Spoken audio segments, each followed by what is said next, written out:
Hey,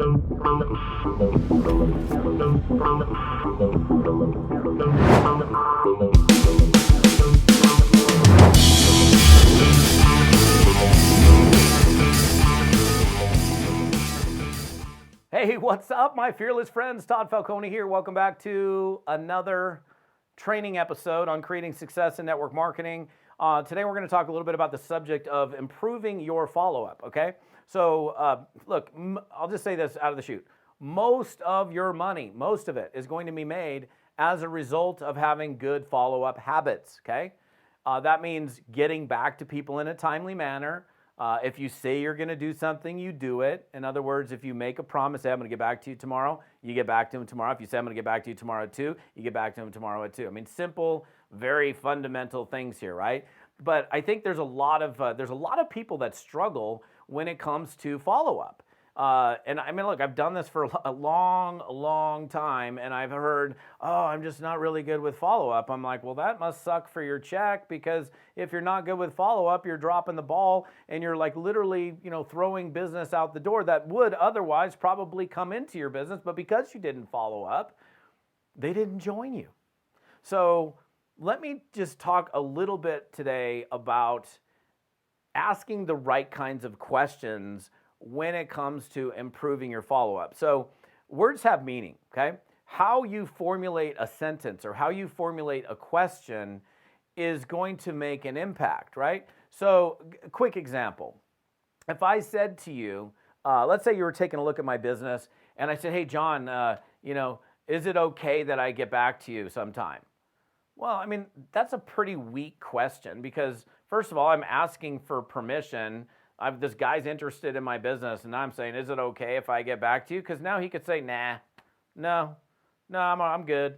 Don't call us, we'll call you. I'll call you if I'm interested, which is always a fun, uncomfortable position to be in. So, that's never fun. But, so the way you ask the question, and this is not hard. What I'm about to share with you is not hard at all. In fact, it's very, very easy.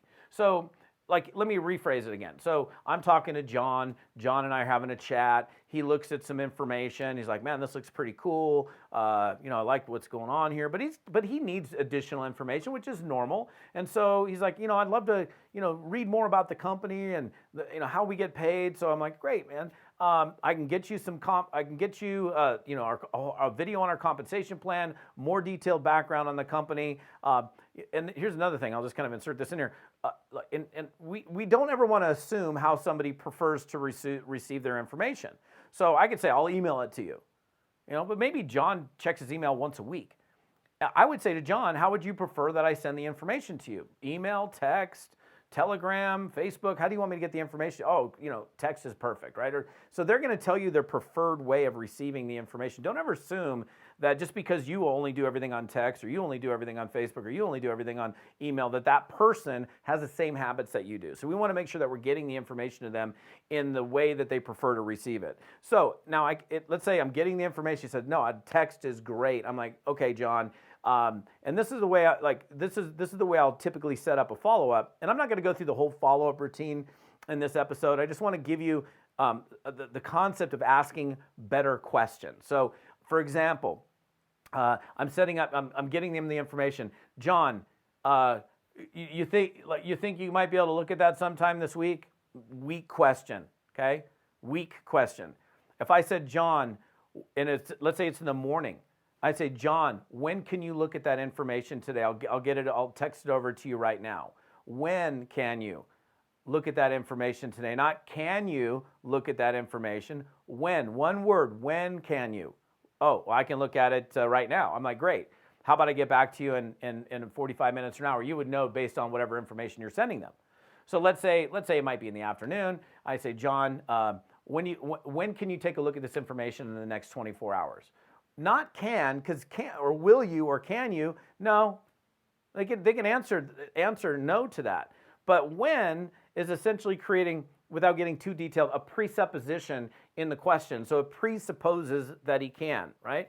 So when can you? And it's the same thing I do when I follow up. Like, so let's say he says I can get to it tomorrow morning. I'm like, great. Instead of me saying, well, is it okay or can I get back to you tomorrow? Um, my question would be, John, when can I get back to you late tomorrow morning? Does 10:30 work for you? Is 11:30 or noon better for you? I mean, you can do it like an either or option. But again, when, even if you didn't say the times, just asking the question, when can I get back to you, makes it ultimately more powerful. So again, when you're asking questions, and this is like leading into the actual follow-up, not the actual questions that you might ask in a follow-up. Let's say, for example, let's back up. I sent him to a video. He looked at the video. I got back to him. And I'm on the phone with John. John, did you have a chance to watch the video? This is the first video, not the second part, right? And he's like, yeah, I just finished watching it. I'm great. John, let me ask you a quick question. This is what I wouldn't do. Hey, what do you think? I mean, they might lay into you and give you like an hour of what they think. Not that I don't care what he thinks, but that's not the question that I want to ask. I'm going to ask what I call a forced response question, which is, John, let me ask you a quick question. What did you like the most about what you saw? What did you like the most about what you saw? Well, he's going to, because the way I asked the question, he's going to say, well, I like this or I like that. But if I said, what did you dislike the most, which I would never ask, oh, I didn't like the guy on the video, or whatever he's going to say. You know, so if you ask specific questions, you can tailor your questions to get the answers that you want. It's not manipulative. It's just you deciding to ask a more specific type of question. So I'm going to ask, hey, what did you like the most? Oh, I liked this product, and I liked the business part too. I liked all of it. I'm like, cool. And then let's say we end up having to get him additional information, which is normal, right? And it's very normal to have to get back to a person a second or third time or fourth time. Follow-up is key. You've got to follow up. You've got to be on your follow-up game. When's the best time to follow up? As soon as possible. That's the correct answer. The moment, ideally, that they've received or reviewed whatever additional information or initial information that you've directed them to, the best time is the second that they've gotten done watching the video or reviewing the information, because it's totally fresh in their mind. Nothing else has happened in between, and now you can talk about what they just reviewed. That is the ideal. We don't live in an ideal world, but that would be the ideal time to do it if at all possible. That's something that you want to do. So just think about the way you're asking the questions, like, can I get back to you? Would it be okay if I got back to you? Week. But hey, when? John, when can I get back to you tomorrow? That presupposes that you can. You know, when can I get back to you tomorrow afternoon? You don't have to say 3 p.m. or 6 p.m. You can. I mean, I've had people where I've literally asked them the question, hey, John, when can I get back to you tomorrow morning at 9? And it's kind of, what are you talking about? And they're like, 9. You know, yeah, okay, 9. And not even giving them the either or. And I've had people, when I've done this on stage, laugh at me like, oh my God, that's hilarious. But I do it and it works. But just the word when, even if you get, that's the only thing that you get out of this today. When can I get back to you tomorrow morning? It presupposes that you can. And I like to ask questions that elicit the kind of answers that I'm looking for. I mean, another question, one of the things that I always ask a prospect after they've initially reviewed the information, after I've said, hey, John, what did you like the most about what you saw? And he said, well, you know, I like this and I like that. That's really cool. I'm like, great. And, you know, and I may even get them to defend themselves. So what exactly about that, you know, did you like? What exactly about that aspect of that product it turned you on, or whatever, however you phrase it? So you're getting them to defend what they liked, which actually makes them even more secure in them eventually making a decision. And then, you know, generally one of my questions, and many of you guys who followed me for a period of time, you know, this is one of my favorite things to do on follow-up is, hey, John, let me ask you a quick question. If you were going to rate yourself right now on a scale of 1 to 10, 1, no, this is not my thing. I don't see myself doing this. And 10, holy smokes, oh my goodness, this is the coolest thing I've ever seen. I don't want to miss this. I've got to do this. What number would you give yourself? And what it does is it makes them, you know, give you a temperature. They're going to give you a number. It's like you're going to know how hot or cold they are based on the response. I didn't say, John, hey, John, if you're going to rate yourself on a scale of 1 to 10, what number would you give yourself? That's not as descriptive as what I just did before that. So if you need to rewind the tape or listen to what I said and see the difference between, hey, you know, what are you, a 1 to 10? Do the previous one. Little more descriptive. You might talk a little differently than I do. That's totally fine. But you still need to have a little bit of animation, I think, in terms of how you ask that question, because then the person really understands the question. Like, well, 1, and 10, holy smokes, oh my goodness, I got to do this. What are they closer to? And then I can say, if John's a 7, I'm like, cool, what makes you a 7?